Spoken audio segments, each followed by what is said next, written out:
তো হ্যাঁ দাদা, কেমন রিয়ালি আপনাদের সামনে ফের চলে আসলাম, যেটা গাড়ির ওই গামলাতে টুকরোগুলো দেখাচ্ছিলাম মোবিল ড্রেন করার সময়। তো অলরেডি আমি ম্যাগনেট সাইড খুলে নিয়েছি, আর কেলার সাইড বর্তমানে অবশ্যই খোলা কথা চলছে। তো এখানে আরও কিছু কিছু ময়লা দেখতে পাবেন, আমি দেখাবার চেষ্টা অলরেডি করব। এই যে মারতুল দিয়ে আমি কিন্তু উঠাচ্ছি, মনে হচ্ছে যে হাউজিং ভেঙেছে, ক্লাচ প্লেট ভেঙেছে, মনে হচ্ছে বেয়ারিং কিছু আকাম হয়েছে।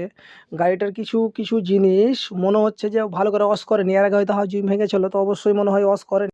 কারণ যেটা হলো যে মনে হয় মিস্ত্রি খুলেছে, হয়তো খেয়াল করেনি, এগুলো মাল ভেঙে থেকে গেছে। তো এই ধরনের যদি ভেঙে থাকে তো কোনো কারণে আপনার মোবিল লাইন জাম হয়ে যেতে পারে, কিংবা মোবিল, আর একটা জিনিস দেখাবার চেষ্টা করব, যেটা মোবিল মোবিল পাম্প আছে, যাকে বলে অয়েল পাম্প।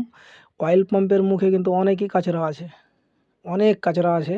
তো ওটাও দেখাবার চেষ্টা করো। এই ধরনের গাড়িতে কারো যদি দুর্ঘটনা ঘটে থাকে তো অবশ্যই ভালো করে সাফ করিয়ে নেবা, সাফ না করাতে গেলে রাস্তা জাম হয়ে যেতে পারে। আর আরেকটা বিষয়, যে ভিডিওগুলোকে ওপরে ঠেলবেন না, আগে অবশ্যই শুরু থেকে শেষ অবধি দেখেন। সাধারণ যদি আম পাবলিকের কাছে পৌঁছে যায় ভিডিওটা, অবশ্যই অবশ্যই শেয়ার করে দেবেন, কেননা আপনার দাদা ভাইদের কোনো একটা হেল্প হবে, আর হেল্প মানেই ভালো। একটা জিনিস, যে কেউ যদি রাস্তায় ফেঁসে যায় তো আমার স্ক্যানের নম্বর দেওয়া থাকবে, অবশ্যই যোগাযোগ করবেন। মোটামুটি রাত 8টার আশেপাশে যোগাযোগ করতে পেলে আমি কিছু হেল্প করতে পারবো। 7টা 8টার ভিতরে কিন্তু ফোন লাগাতে হবে। আর সকালে যদি আমার গ্যারেজ আসেন তো অবশ্যই স্ক্যানের নম্বর দেওয়া কল করুন। আমার গ্যারেজ প্রায় বেলা 9টার দিকে খুলি, একটু রাত হয়ে যায় কাজ করতে করতে।